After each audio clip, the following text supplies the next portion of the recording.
UFC Font versus Vera predictions, and I'm also going to talk about the boxing crossover talk that's going on, as well as a sort of unfortunate booking from Titan FC in regards to Luis Pena. And if I got time and I need to fill some things, a lot of people have been talking about like their best tough moments and stuff. Yeah, I'll go take you down memory lane, and we'll talk about the tough seasons that actually mattered to me. So let's start at the top with the unfortunate news out of Titan FC, which is that they booked Violent Bob Ross, Luis Pena in a fight. And on the bright side, MMA social media is roasting the shit out of them. And I do very much appreciate that. I think that that is a step in the right direction. Now, I've always said this. I don't actually believe that, be it athletes, combat sports, or otherwise, should actually be role models as people. There are certain things about being a top end athlete that are going to lead to less than desirable personality traits, and those sometimes do lead to crimes. And that is the case with Pena. He's a man who's been accused 2 or 3 times of beating women, I believe, purse snatching as well.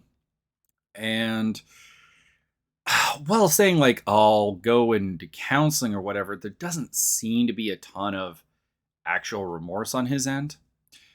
But this is also coupled by the fact that I don't understand why you would take the risk for someone like that, because he's not very exciting in the cage. Like the Violent Bob Ross moniker is an insult to Bob Ross, I guess, because to be the Violent Bob Ross and for it to be Luis Pena, Bob Ross is the greatest pansy known to mankind, which is not the case. Because I mean, his style is, I'm going to take you down.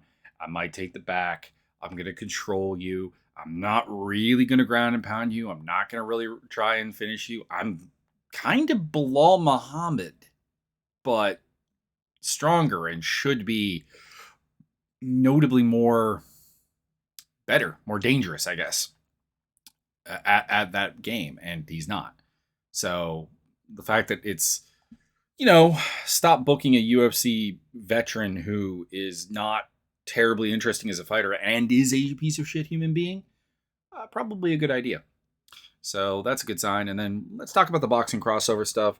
So we got 2 major boxing crossover fights that people are talking about. Tyson Fury versus Francis Ngannou. Kamaru Usman versus Canello Alvarez. Mostly because Fury is chasing the former, and Usman's management is definitely chasing the latter.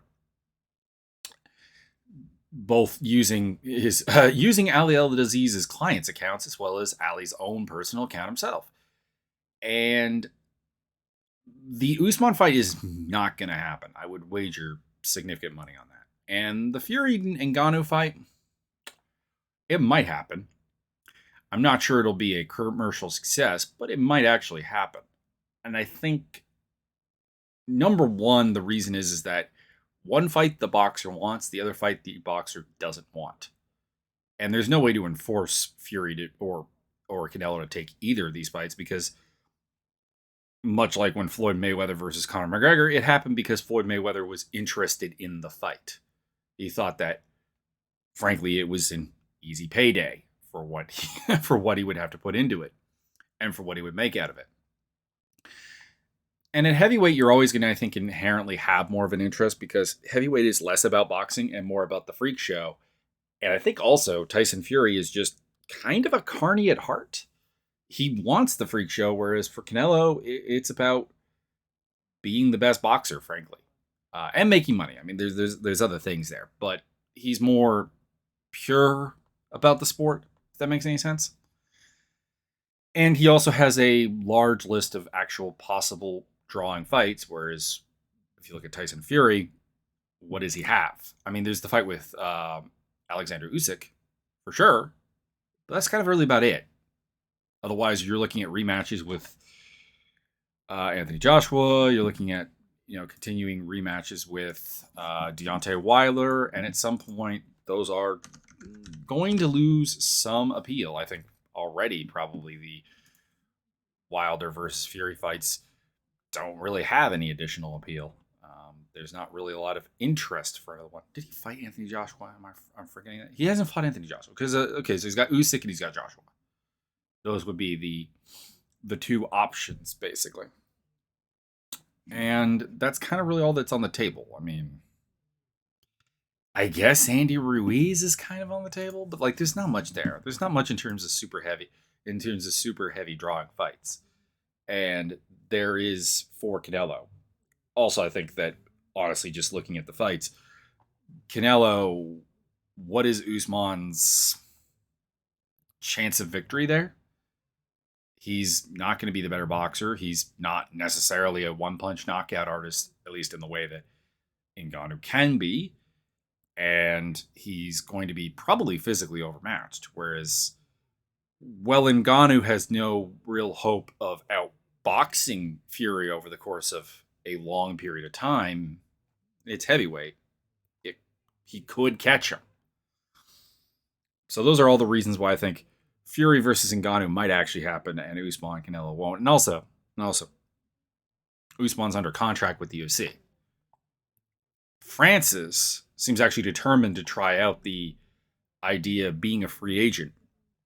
The reasons being somewhat cloudy. He stated that it's not about money. I tend to disagree with that. I was having a conversation with someone on Twitter who took Ngannou at his word, so to speak, and basically the idea he was putting forth is that if the UFC were to allow Ngannou to box, he would sign the contract that they're offering. And that might be the case. And that no money would change that. I think there's an amount of money that would be changed by. I think if the UFC rolled out a comparable to what he thinks he can get boxing Fury contract, he probably would sign it because he comes from a country where boxing is legal, MMA is not, and he chose the MMA path. I think this is really just kind of putting a contract negotiation through different terms, different lens, I should say, because obviously people have historically been incredibly unkind to UFC fighters who have asked for money, whether that is Tyron Woodley, whether that is Henry Cejudo, whether that is basically anyone but Conor McGregor. The fandom has not necessarily supported them in that bid. They have not made it clear that they would support that. So by making it about freedom and the rights of a contractor as opposed to about money, I think that Ngannou's management base is trying to reach a different audience. They have the money audience on their side. Generally, any fighter will against the UFC. But they're trying to get an extended version of that by making it a bit of a freedom thing. And we'll see if it works. The UFC already has, I think, offered Ngannou, based on reports, I think it's something like $3 million per fight. And that's a lot higher than they offer anyone else. Let's put it that way. I mean, John Jones can't get that. And that does suggest that it is working a little bit better than you'd expect. So let's move on to the fight card. This is the Font versus Vera fight card from UFC. This will be UFC Vegas 53, I think, from the Apex Center. And the headliner is, of course, Font versus Vera, as the name would suggest. I like this fight. I really do. I don't have a ton of nuance, a ton of breakdown to do about it. These are both very capable fighters. They're deep, creative strikers. They have power. They mix it up to the body, the head, the legs. I think it's going to be fantastic. Vera is also actually a pretty good grappler, but generally speaking, does not bring the grappling game to people. I don't think he's ever had really the takedown game to handle that kind of thing. If you look at like his fights that end up as grappling fights, the opponent has been very willing to grapple with him. That I think is the big difference there. Like you look at the Davey Grant fights as a good example. Those are there. If you look at the Sean O'Malley fight, obviously he hurt him to get him there. If you look at the fights with guys like Noli Hernandez, with Guido Canello, not Guido Canelli. Canelli, I think he took him down if I recall correctly. Brian Kelleher. These are all fighters that are more than willing to grapple. They don't see the ground game as a place where they're in danger or completely outclassed.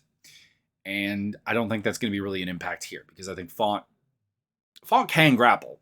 This is by no means saying that Font is just a kickboxer or just a boxer or whatever, because he's quite talented on the ground. But he usually doesn't see that as a path to victory.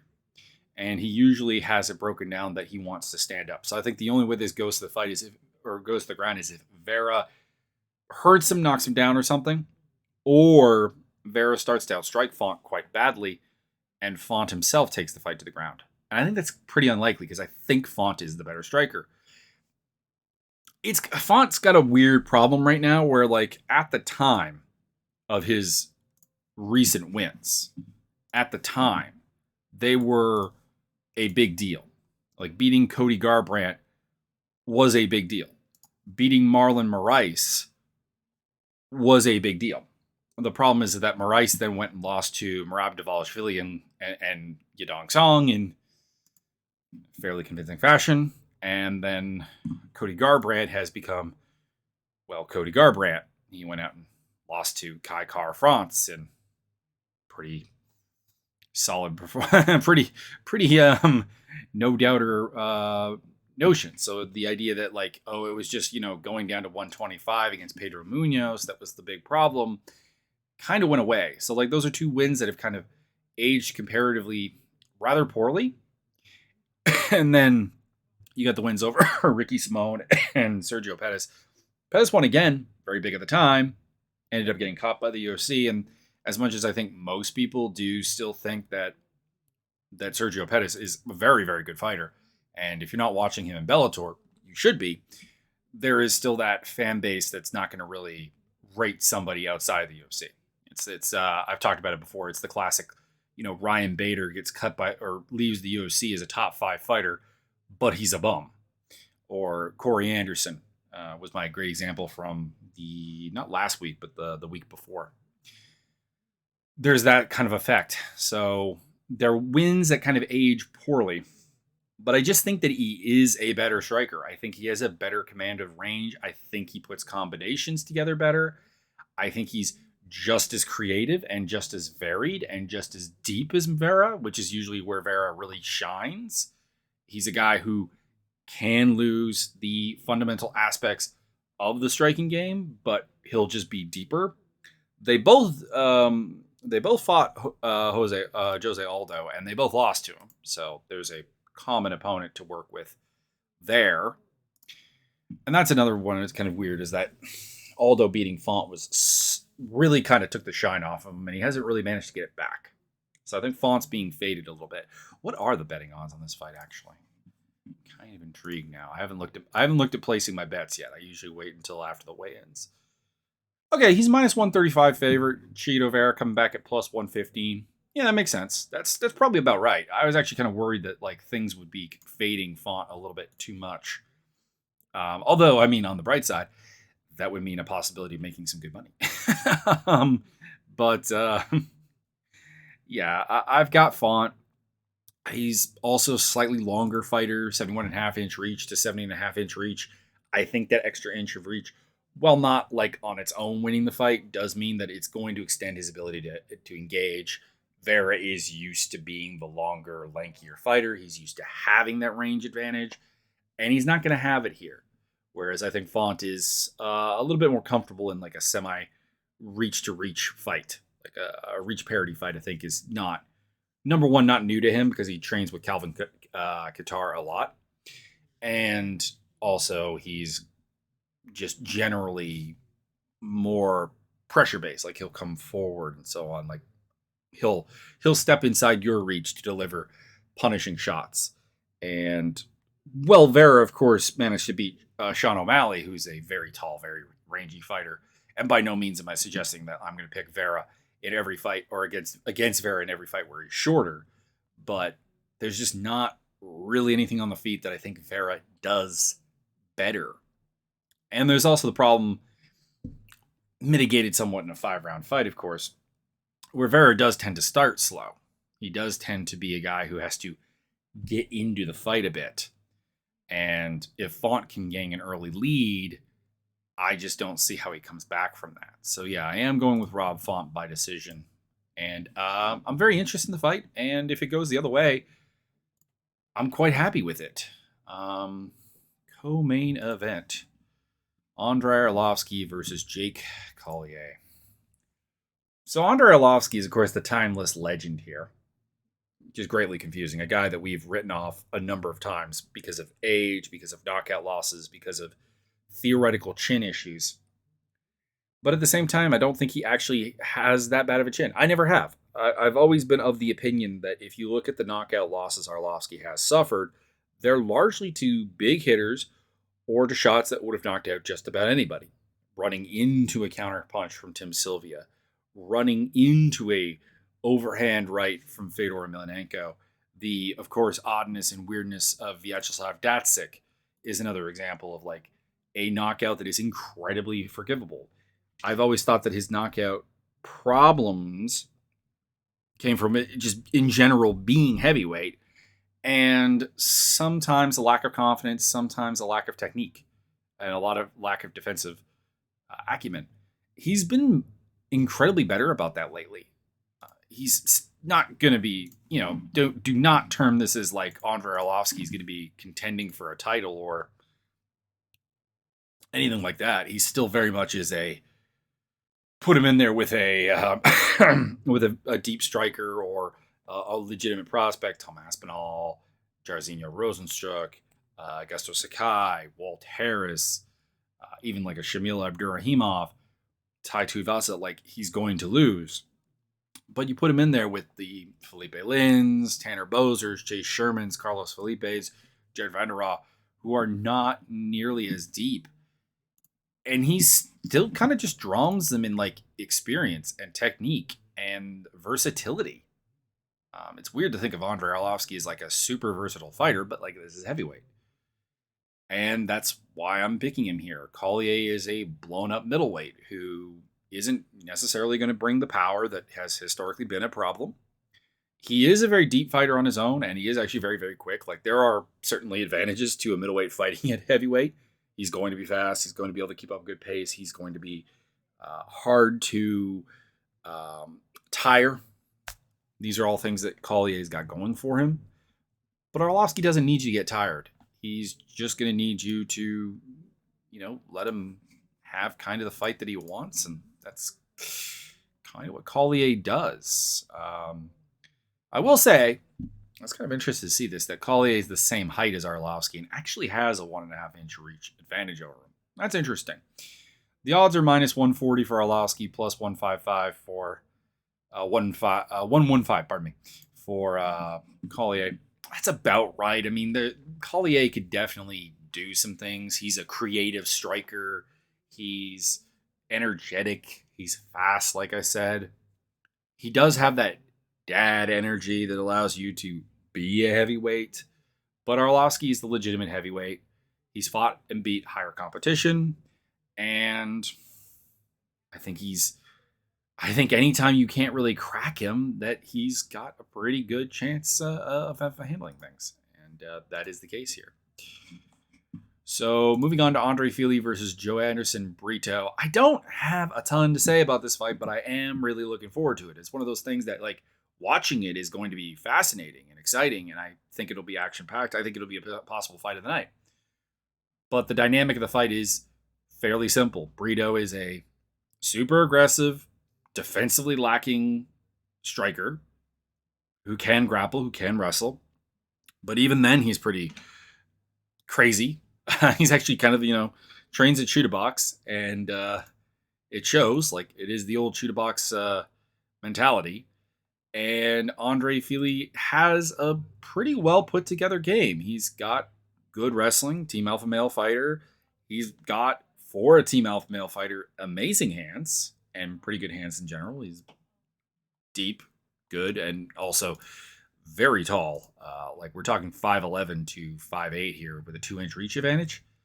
That's pretty big. He's got an excellent lead jab. He kicks to the body, kicks to the legs pretty well. He adjusts and adapts. We've seen Andre Fili pull off like a lot of different tactics over his career. And in Brito's case, like we are looking at him coming off a loss to Bill Algeo. And what is Bill Algeo if not kind of a lesser version of Andre Fili? A guy who puts up a good pace, is tall for the division, is long for the division, is well rounded, and these are all things you could say about Fili, but with like probably a better athletic background and probably far better wrestling. So I do have to go with Fili to win by decision here. It's going to be interesting. Fili, of course, has not looked particularly amazing lately, losing to Bryce Mitchell, the no contest with Daniel Pineda, and also the split decision with Charles Ryan and the loss to Sadiq Yusuf. Kind of all of these are like not really reasons to give pause, but the fact that we haven't seen Fili be super good in, well, 4 fights that I just listed there, and about closing in on 3 years at this point is a little bit concerned. Like, he's not that old, but could he possibly be fading? Could some injuries maybe be lingering? I don't know. But I think that assuming that Fili is, still somewhere in the neighborhood of his prime, this should be a pretty easy fight. But we'll find out. But I say easy. I don't really mean easy. I mean it'll be hell. But it still should be a clear win. Let's put it that way. Grant Dawson is kind of getting a fight that is a repeat of a fight that he just had with Rick Glenn.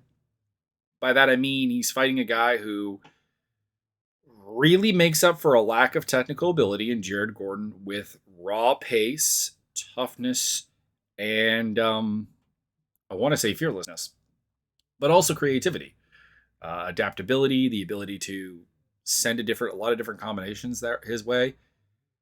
I'm picking Dawson to win the fight because I think he has all the physical advantages that you could ask for. I think that's the case with a lot of his fights. Super good wrestler. His striking is coming along. He is powerful. He has a pretty good back take game, pretty good control game. Can choke people pretty well. He's, in that prime where you're expecting to see adjustments made pretty soon. Like, he's 28 years old. The win over Leandro Santos was quite good. Prior to that, like it's kind of hard to say this because to pick him here super comfortably, because realistically his best win is Julian Erosa and an aging Leandro Santos, and Gordon's not as old as Santos and not as not UFC caliber as Erosa. Erosa's a weird one. I've called him the quadruple A talent a number of times, where like he's better than a regional fighter, and that's why he keeps ending up back in the UFC. He goes back to the regional scene. He dominates, frankly, does very, very well, and then at the UFC it kind of falls apart. His current run has been better, so it does seem like he's getting some things solved, but at the same time, Dawson's also 5'10". I don't know why I always think Dawson is short. I don't know why that is. Maybe it's just because he's been fighting a bunch of pretty tall guys. But yeah, I'm picking Dawson here. But it wouldn't surprise me if Gordon can take a lot of what was working for Ricky Glenn and apply it. But at the same time, I think that this is kind of like a fight IQ test in that regard, where it's like, all right, Dawson, you had a possible win against Gordon. It went to a draw. Or not Gordon, against Glenn. It went to a draw. If we present you with largely the same questions, can you get the job done? And he's training with James Krause at Glory MMA Fitness, and I think that gym is one that actually does answer questions really well. Their fighters have historically overcome if you present them the same question again, and that's why I'm taking Dawson. But it is an interesting fight. Easiest pick on the card is Darren Elkins versus Tristan Connolly. Tristan Connolly's not good. That's really all it is. He's not super athletic. He's not super deep in any individual thing. He has a lot of skills. It's because he has a bit of a Ronin mentality where he like travels gym to gym to gym to gym, kind of bolting on a different skill set each time. But the problem with that is that he's bolting bolting on a skill set with no understanding of what that's going to lead to as a style and no understanding of what that's going to lead to in terms of his, I don't want to say his connective tissue. I guess that's what it is. They're all skills that exist in a vacuum and aren't really melded to anything else. It's kind of the problem of that motif of like going to a lot of different gyms is like you will learn a lot of stuff, but you will not acquire the depth in any of it to actually really apply it in the cage, in my opinion. And then you add to the top of that he's not particularly athletic. He's a guy who hasn't really taken it. It's kind of weird because he definitely in some ways is taking it very, very seriously. Like he's traveled around, he's gone to different camps, he's learned different stuff. You would think that indicates a very serious aspect of MMA, but at the same time, he's a guy that's fighting at featherweight now that spent a lot of his time at like middleweight and welterweight. And that's a problem in a nutshell. So, yeah, I'm going with Elkins because the only thing that Connolly is going to really bring to the table against a UFC caliber fighter is that, one, he is in very good shape. Like the cardio isn't a problem. And two, he's going to present you with a lot of different looks because of all these bolted on skills that might confuse you, might give a hesitation, might cause a moment of success for him against a fighter lacking confidence or understanding or a clean idea of what they want to do. And none of those are Darren Elkins. Like Darren Elkins' famous ability is, I see what you're doing, I eat it in the face, I take a ridiculous amount of damage, and I beat you anyways. And giving him someone that he can probably actually physically match and probably overmatch and who isn't necessarily going to do a lot of damage to him just seems like a recipe for a really, really easy win. I'm wondering, what are the odds on this one? Minus 140 plus 115. Oh, come on. Oh, I mean, I know Darren Elkins is 37 years old and like, I don't know, maybe the damage is finally caught up with him and he's just going to get destroyed, but come on. I mean, Tristan Connolly is a guy who's lost to basically anyone reasonably he's ever fought. I mean, and yes, he does have a win over Michel Pereira, but like that was more on an indictment of Michel Pereira's like game and gas tank, but like easily handled by Pat Sabatini, easily handled by Shane Campbell, easily handled by Miles Morolo. I mean, I just no, I can't in good conscience say that these are accurate odds. I just can't. We'll move on to Gerald Meerschaert versus Krzysztof Jotko. I'm going with Jotko. Jotko is a fighter that I don't think you can really beat just grappling him. It hasn't really worked for anyone. He's too deep, veteran savvy, all that kind of stuff. You know, like beat Misha Serkinov, beat Eric Anders, beat Marc-Andre Barrio, beat Alan Amdovsky. These are all not super great fights to go back and look at. You could say, sure, Sean Strickland beat him with a pretty one-note game, which is jab, jab, jab, jab, jab. But it's something that Strickland is very, very good at.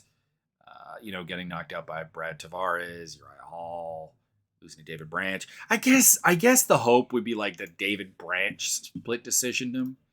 And David Branch is kind of just a grappler. His striking exists only to set up the grappling, which is the same with Gerald Meerschaert. Like Meerschaert's fairly tall, fairly lanky. He's developed some range striking just because of that, but it's all in the idea of getting into clinches, getting into grappling situations. And I just don't see Jotko really giving him those or being terribly easy to beat in those, because Jotko is actually pretty good in the clinch. He's pretty strong there, pretty good at neutralizing.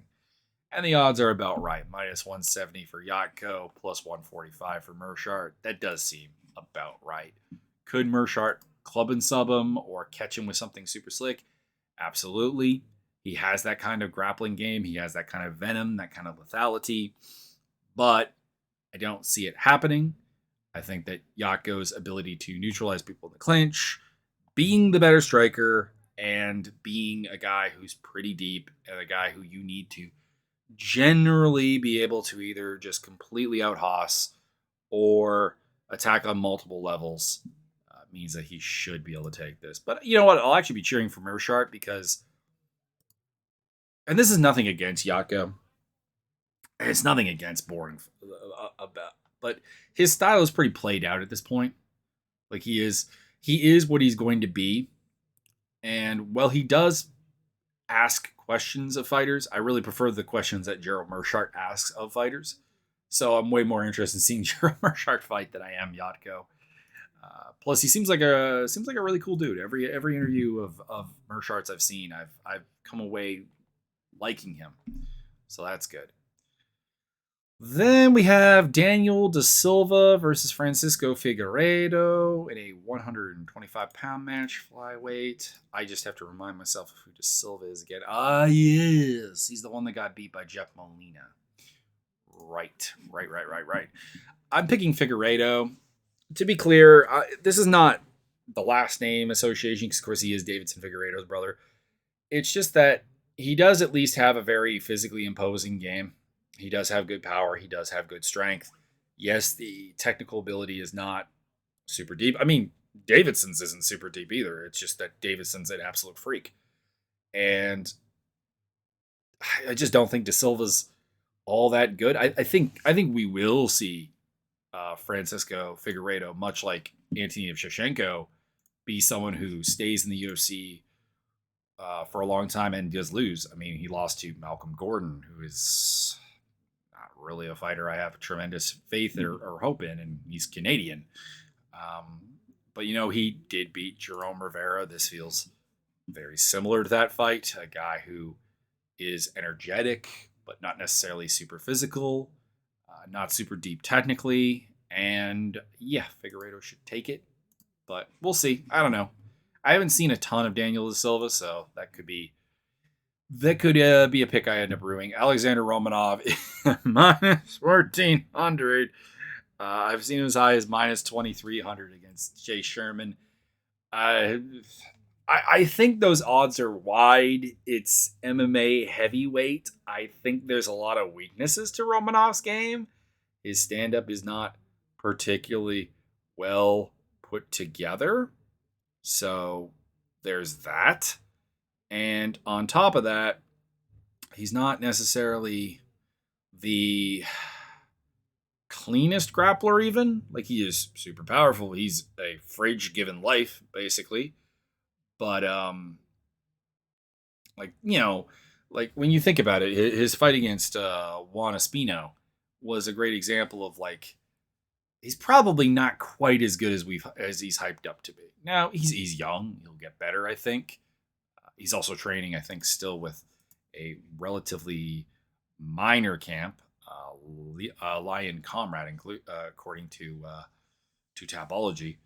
But yeah, all of this like doubting I'm putting out there is really just to say I think the odds are wide, but I do think he's going to win. I think he's probably at some point going to get Sherman down.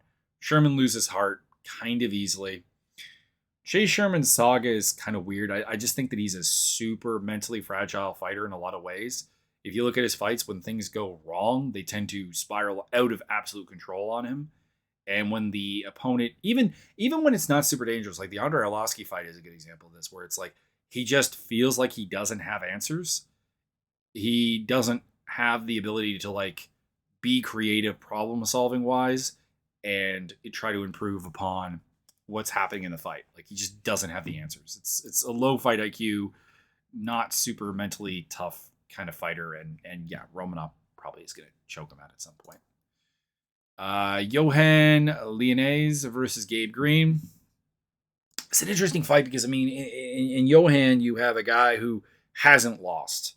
We haven't seen the absolute limits of his game. And sometimes that means that there's things hidden in there. Like, his stand-up is a lot less imaginative than Gabe Greene's, and a lot less terribly impressive than Gabe Greene's. It's very fundamental. It gets the job done.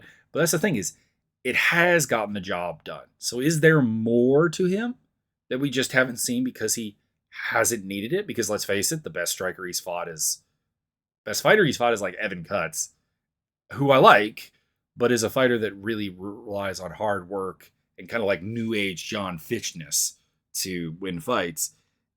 And I mean, even that fight was closer than it probably should be for a guy heading into the UFC. And then, he fought Troy Greene, who's beyond even just the name, probably is the most similar to Gabe Greene. And he got the job done, but like had troubles. And Gabe Greene is a better version of Troy Greene. Like, that's terrible. But I don't know. Like I like a lot of what I see from Lienes. He makes good decisions, I think. He mixes things up. He keeps it fresh. But there also doesn't seem to be a super great depth to his game. And Greene is very, very creative. And has as a guy who I kinda honestly wrote off a little bit when he came to the UFC. I was looking at footage of him from his previous fights against, I don't remember who it was now.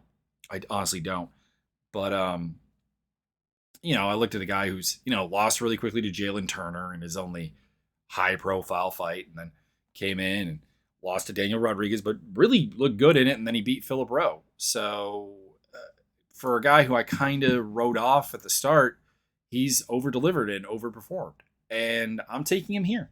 I've kind of learned from my mistakes of completely overlooking him, and I think that he'll put it together. Whereas I think but Johann could show us something new. Like, this could be his coming out party in a very real way, where like he gets questions asked of him and then he answers them emphatically, destroys, because he's got a lot of athleticism, he's got a lot of danger factor, and he's pretty well put together. So I don't know. I'm fascinated by this fight, and I've been going back and forth on it. But right now I'm settling on Gabe Greene. Just a little bit more proven.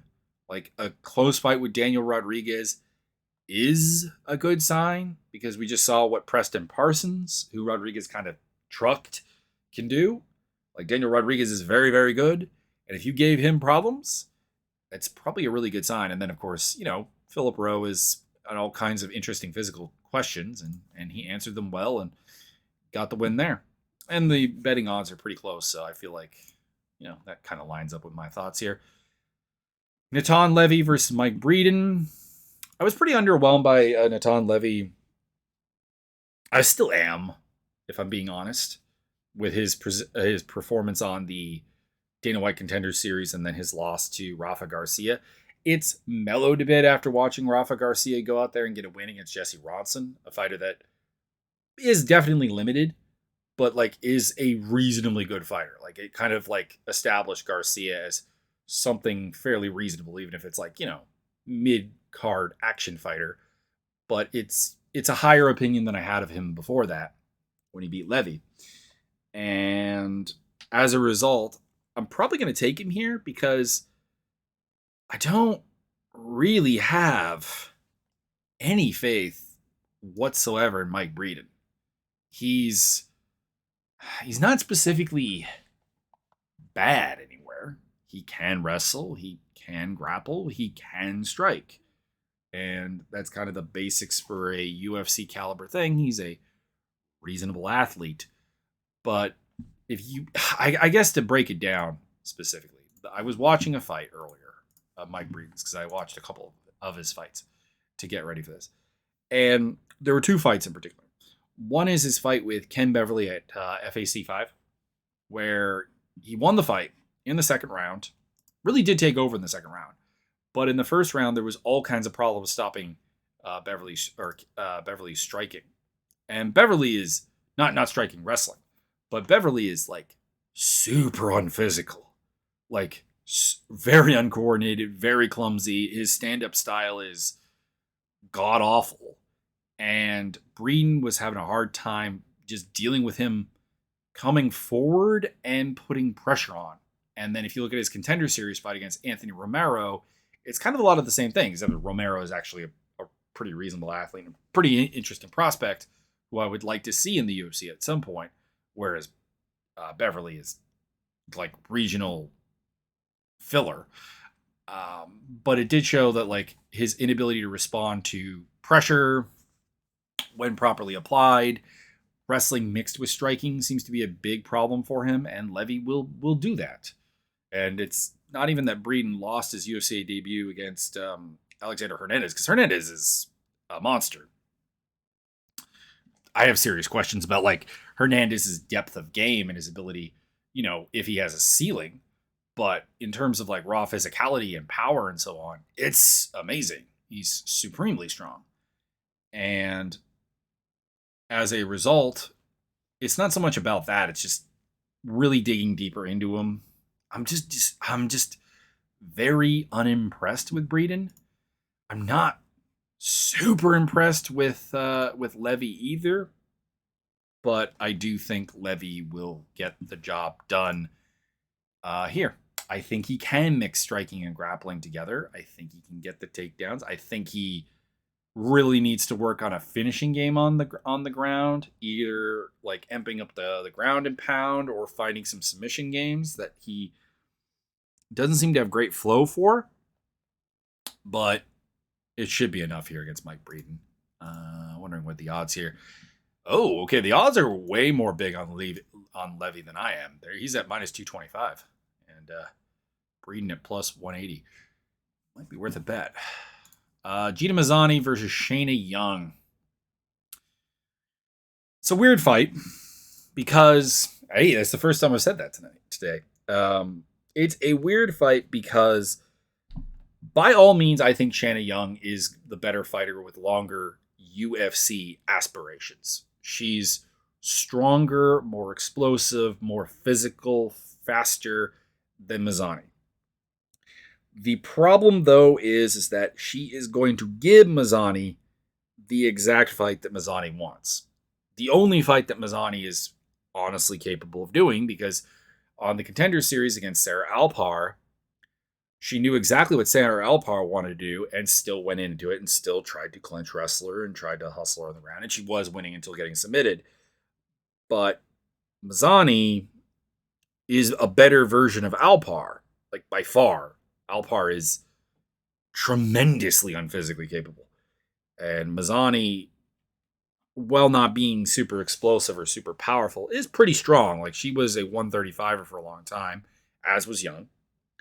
And then Young also against Stephanie Edgar kind of did the same, where it's like you're facing a Judica who has pretty limited stand-up, pretty limited actual entry game, and instead of playing to her weaknesses, you went right into the mouth of the beast. And I have no reason to assume she will not do the same to Mazzani and probably lose this fight.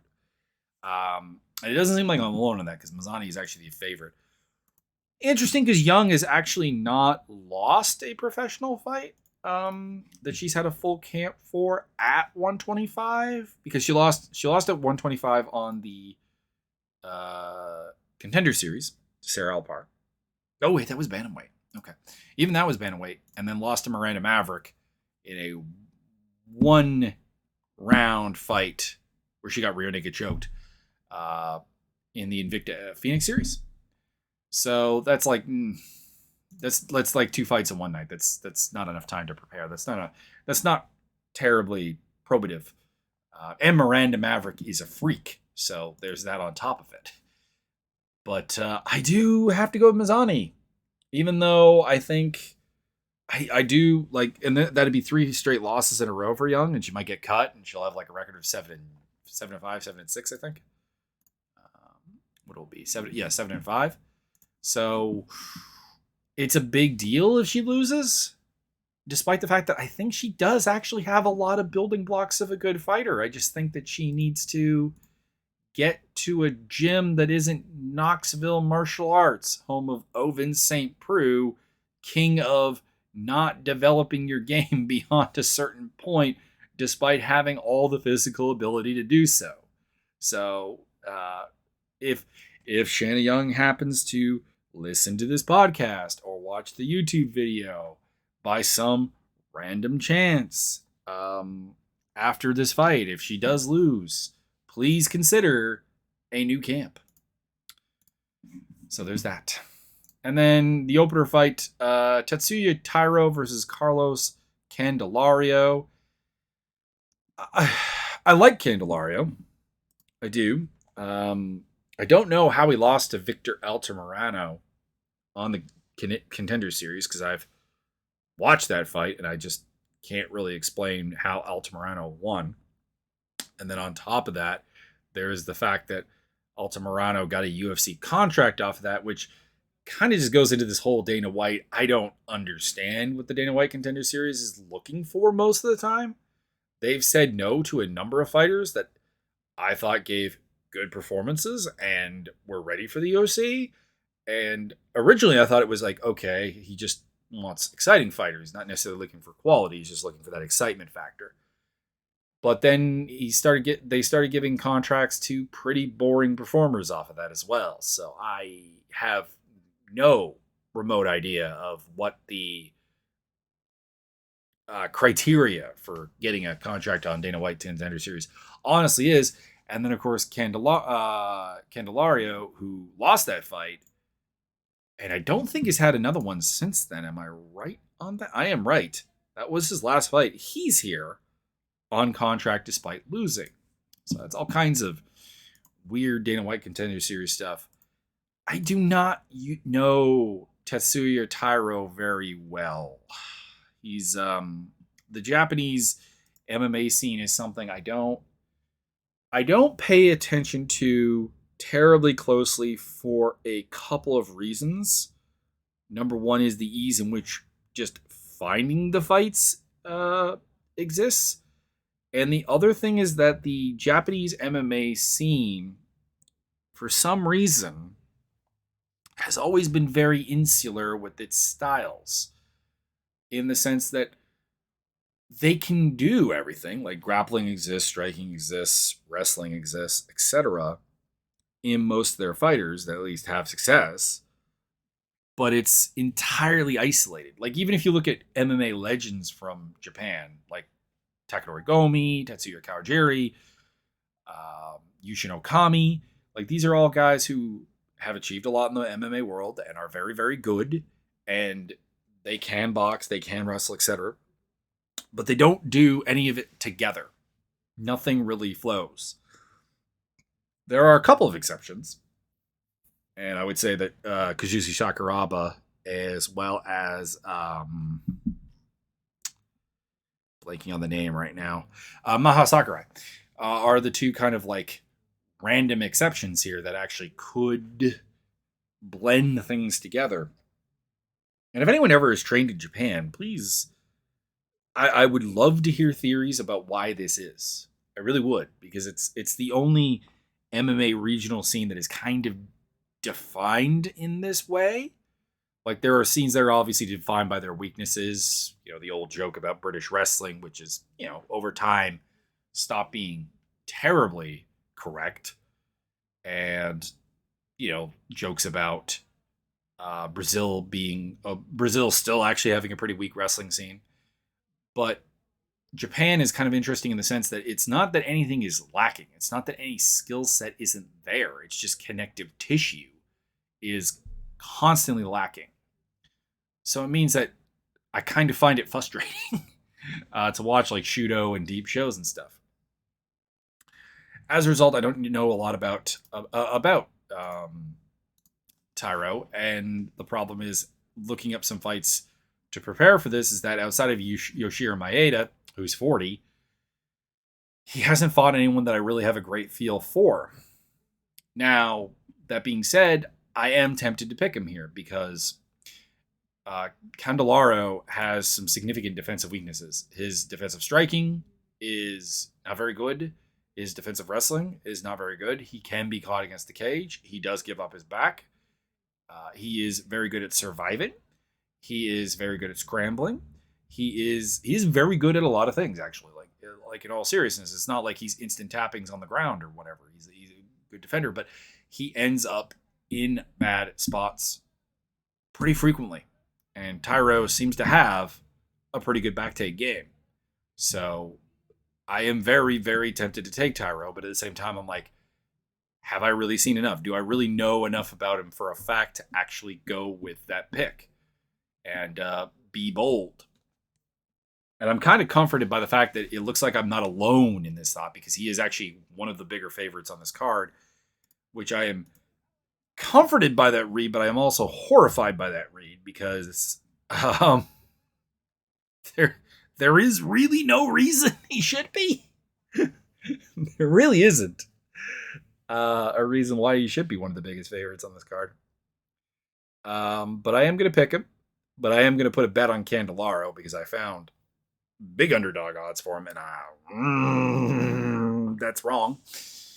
But yeah, I can't look past Candelaro's tendency to end up in bad spots at flyweight, where everyone is a pretty good scrambler and everyone is pretty fast and everyone does have a reasonable back take game. I just think that that's going to be a perpetual problem for him. He's going to be dragged into deep waters, and at some point he's going to start getting finished.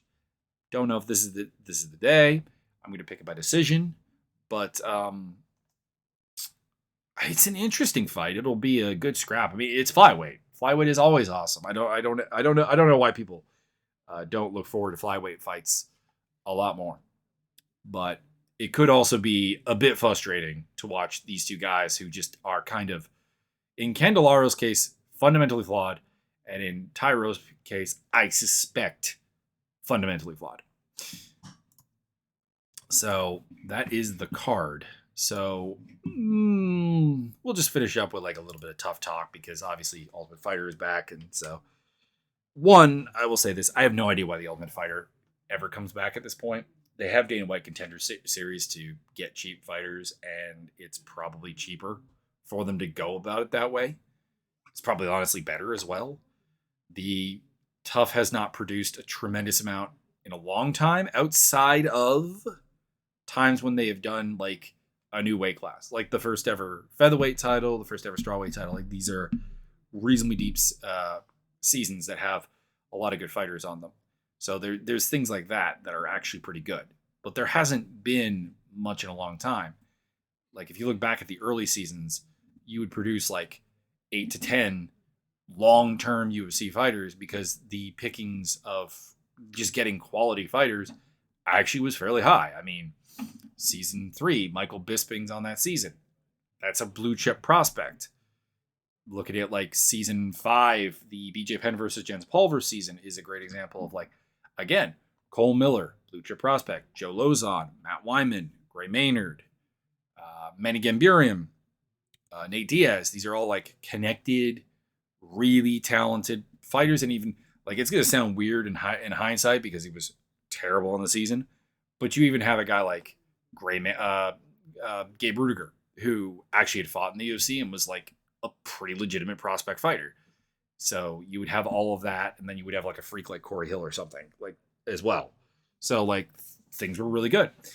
And it's been a long, long time since it was been like that. So obviously, if we're talking about important Ultimate Fighter seasons, obviously we got to have the first one, because by all means, it probably saved the UFC, and it had some very interesting characters on it. The likes of Forrest Griffin, Diego Sanchez, Josh Koscheck, Chris Lieben, Stephan Bonner.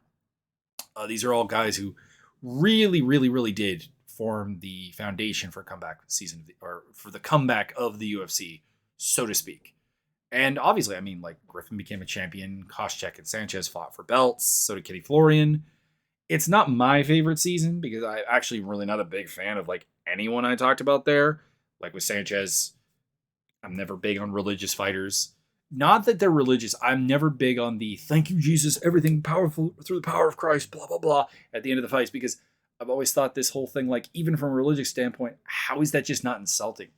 Like, God ignores world hunger and war, but takes the time out of his day to like boost you up for a fight. Like that to me doesn't seem realistic. It doesn't seem good in a nutshell. And then Bonner, I actually really did like, but things have gone a dark direction. And I do like Forrest. Hated Koscheck, hated Lieben. So no real appeal there. And I don't hate Kenny Florian, but his most famous moments are always like just terrible. Like Dean Thomas's knee exploding, him choking him out and going, "I finish fights." Not really, buddy. Like you are actually kind of a reasonably good finisher at the time, but like no, like read the room. um, but my favorite season, I'm going to throw this out here. It was the Forrest Griffin versus Rampage Jackson season. I'm not sure what number that was. It was somewhere in the first dozen, I'm pretty sure. But I think that season had a pretty good mesh. It did not have the best fighters or the most impactful fighters because obviously, like Amir Sadala won the season, didn't really make a tremendous impact in the UFC. And I think Matt Brown is probably the only person who realistically is worth remembering. Although, I mean, CB Dollaway also hung around for a long time. But it was an interesting mix of characters because you had JT Money, Jesse Taylor, who is insane and is a great example of like MMA fighters shouldn't be your role models because he lived off of reheatable, microwavable cheeseburgers with ranch dressing and kicked the door a window out of a limo and made an ass of himself at a casino and ended up having to be removed from the finales. Like that's a great example. But like we also got like I exist, therefore I am to be JT Money, and Jesse Taylor is a hilarious guy. You also had Matt Riddle, who's now at the WWE. He was hilarious. His feud with Dante Rivera on that season was great, with Dante just living in his head. Everything about Crazy Tim Crater is amazing. Like with the Matt Riddle fight where he beats Matt Riddle. He's like, "I'm going to buy you an Xbox," because he's like so happy about it. And then apparently actually did buy the Xbox. And then his fight with Dan Kramer where it's like, what was it? What was it? He's prettier than me, so I got to fight better, and I'm gonna break the hearts of like thousands of thousands of teenage girls because Dan Kramer was really like boy band pretty. Is great and fantastic, and his fighting style is so much fun. It probably took years off his life, but so much fun. And then of course you have Matt Brown and his knockout of Jeremy May, and like perhaps the greatest moment in TUF history with Forrest Griffin screaming at Matt Brown to show him the animal, and then Matt just calmly knocking out Jeremy May for fucking with his dip, and then at the end of the fight going, I really hurt my foot on Jeremy's face. And then you had like Gerald Harris in there, funny guy, good fighter. UFC treated him really badly after the Michael Falcao fight. Which, by the way, anyone who ever spent time in a ring with Michael Falcao instantly has brass balls because that man is insane.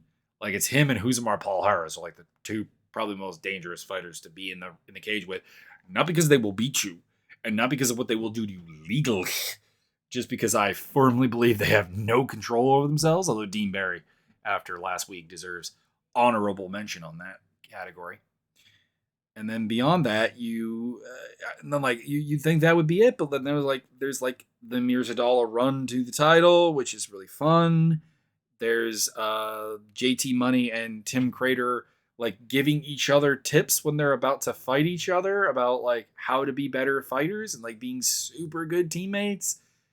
And that's not even really to mention the fact that Rampage Jackson is a terribly sore loser, and that is amusing as all hell.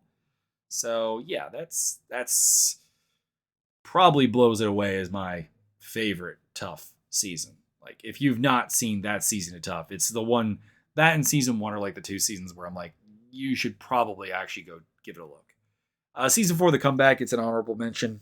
Just because, I mean, like it or not, like when you're doing the comeback season, like almost all of those fighters like had an emotional investment from me, like right off the bat, because you knew their sad story about how they came to not be in the UFC anymore. And in some cases, very unfairly, like, because I mean, like Charles McCarthy, it's like you lost to David Loazo, you're out of the UFC.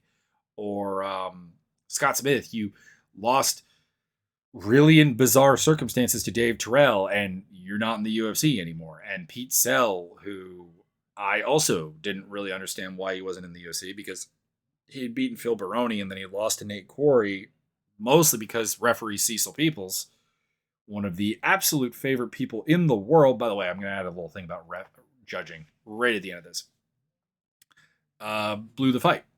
So like there was all that. Plus there was like Patrick Cote and like Matt Serra, who are just like excellent personalities. Love Travis Luter. And the bloodbath fight between Gideon Ray and Edwin Deweese, which is something to be seen if you're if you got a squeamish friend who you're like, he or she may not be able to handle MMA, that might be a fight to look at. Because it's a bloodbath, and if they can't handle that, they can't handle it. We still haven't shown Javier Perez Torres that. I really should. We really should. We've been getting me and Byron, who I've referenced a couple of times on this. My friend Byron, have been getting a friend of ours named Javier into MMA, and he is squeamish, but like oddly fascinated by the whole thing. So it's been a remarkable journey. And we'll finish this off with like just a thing about judging. Roxanne Modaffari wrote an article. I think it was for Bloody Elbow. Was it for Bloody Elbow or was it not for Bloody Elbow? I might be wrong. Hang on. I need to search this out real quick. Roxanne Modaffari. You posted it on your Twitter. Was it for Bloody Elbow? No, it was for All Star. Okay. I was very wrong.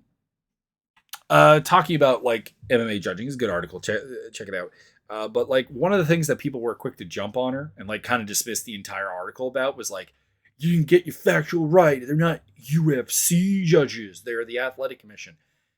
I want to say this quite clearly. While judging is largely more of an Athletic Commission problem than it is a UFC problem, because the UFC doesn't assign the judges to most cards. They are subservient to the Athletic Commission. The UFC, one, has in the past taken actions that have basically prevented referees from working their events because they have deemed them to be whatever. They have put the pressure on the Athletic Commissions and they have responded. If the UFC wanted to fix judging, they could. They could put the pressure on the Athletic Commissions to use judges who know what they're doing. I don't mean judges who have never screwed up a scorecard or whatever, because that doesn't exist. They're human. They're going to make mistakes.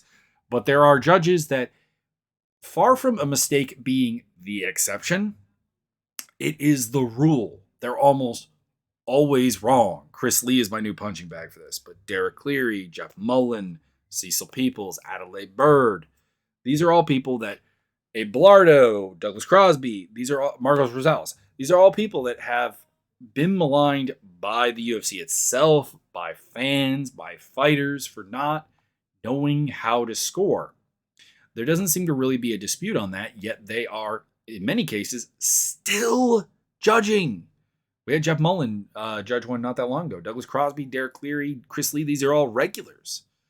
And then on top of that, when the UFC has been able to act as their own athletic commission, they use those same judges.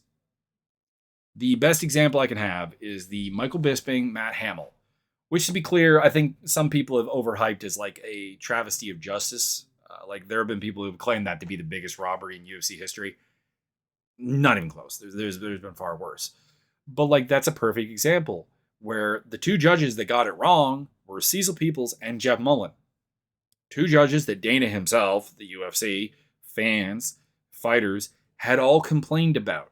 Yet here's a fight in the UK where you can make your own call on the judges. These are the judges you elected and chose to fly out for the event, and they did a terrible job. And I always think that like the bad judging is something the UFC likes because it allows them to often ignore decisions. Jose Aldo getting a title shot off of a loss to Marlon Moraes that most people largely didn't agree that he lost. I'm not as sold on it, but it allowed them to make that title fight off of a loss. It allows them to ignore TJ Dillashaw beating Corey Sandhagen and giving him an interim title shot. It allows Dana White to basically take all the steam off of Aljamain Sterling because he doesn't like him by saying that he disagreed with the judge's decisions.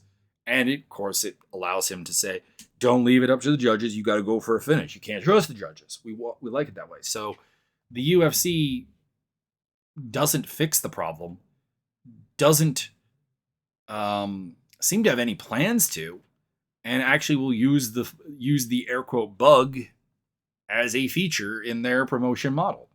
So while the critique is not wrong, using air quotes, it does ignore that the UFC, it's not like the UFC is constantly trying to improve judging. There has been very, very little effort to do this.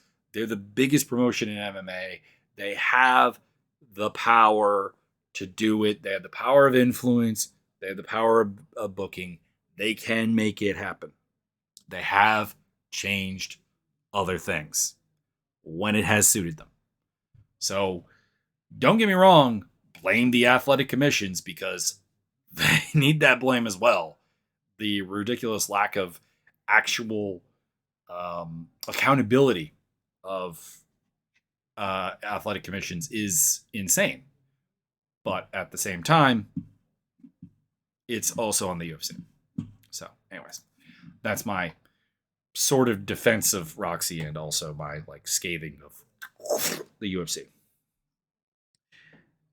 Hope you enjoyed. And hell, made this one of the longer ones actually, despite not feeling very well and not having a super interesting card.